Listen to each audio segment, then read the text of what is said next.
us for real, and just was going to take 100% focus from everybody, and that's what we did. No.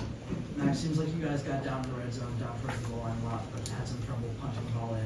What went wrong in that regard today? It's hard to put like a finger on it right now, but yeah, definitely have to score in those situations. Have to reward the defense for the stops that they got. Second row left, Tony. Max, TJ as well, but maybe first for Max. As a captain of this team, I imagine you probably did not imagine being 5-5 again after the last 3 years you've had. What's going through your mind right now? All about just finding a new message, a new way to. There's already so much buy-in from this team. It's just finding a new message, a new way to just find a way to get even more out of everybody. Find a new way to achieve the level that we know we can. And I asked Sharon earlier, he said he doesn't want the standard to fall off, right? Because he was saying we have to go back to the CFP and do all these things because this is Michigan. Was that a fair expectation for this team? And if so, I guess who's coming up short? Why is this team 5-5? Yeah, it's weird. It's the goal is that the standard of Michigan to play at that level. No one person, no one group, no one side of the ball. It's all such a close-knit team, and it's about finding a way that we can all put our best on the field, put our best on tape every day. So it's no one group. There's nothing we can put a finger on about finding what we can do better. TJ, your thoughts on that? And not trying to blame each other, but just to No, yeah, none of that. But I think it's just a good life lesson that life hits you, and life's not always sunshine and rainbows. So some guys can take with them and learn how to prevent them. First row left. Indiana scored at least 31 in every game, and you guys held them to 20. What did you see on film leading up to the game, and what happened today that you guys were successful as you were against them? I mean, we didn't particularly think they were like, crazy on offense. They did good things and they played together good as a group, and we knew we had to be a tight-knit group as well to play together and do well against them. Time for a few more for these guys. If we have additional questions, back row, Charlie, and then Aaron.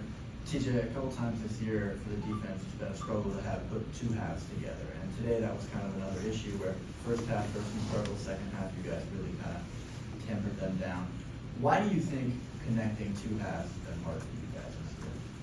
I mean, first thing that comes to mind is just a lot of new guys on the field, whether it's playing or playing together. So, I mean, I think guys are just figuring out how locked in you got to be at all points of the game, leading up to the game, weeks before the game. So, like I said, it's a lesson that our young guys can learn from, everybody can learn from, for real. Max, when the defense played as well as they did in the second half, as an offensive player, is it frustrating that you guys are able to hold your own behind? Yeah, definitely. You always want to reward the efforts that they're putting out there. They bring so much juice, energy, and big-time stops. So you always want to give, no matter what it be, special teams, you want to give everyone the best that you can for the other side of the ball. Second row left, Austin. TJ, the feeling coming away from this game, do you take some solace in how the defense played in the second half, or in ways it was more frustrating to be that close and not to win the game? An opportunity to play defense is an opportunity. That's how I see it. So we always go answer the bell and try to put our best foot forward, no matter what the situation is. So a few more for these guys. Front row right, Angelique. TJ, you got to work a couple times. Did you think he was getting a little rattled in the second half? Yeah, I mean, no quarterback particularly likes being touched, so definitely bothered him. I seen him wince a couple times, but yeah, definitely did. And Max, you got by now in 2 games. 1 game, you need 1 to become bowl eligible. I mean, what's the message to the team? Something you have to kind of really craft. Words are extremely powerful in situations like this. So you got to find the best message, best way to reach the team. But I've never seen anything from a leadership perspective of backing down or any of like the negative things that you'd think with the record being what it is. So it's about finding a new approach and a new way to get the best out of each other. Second row left, Tony.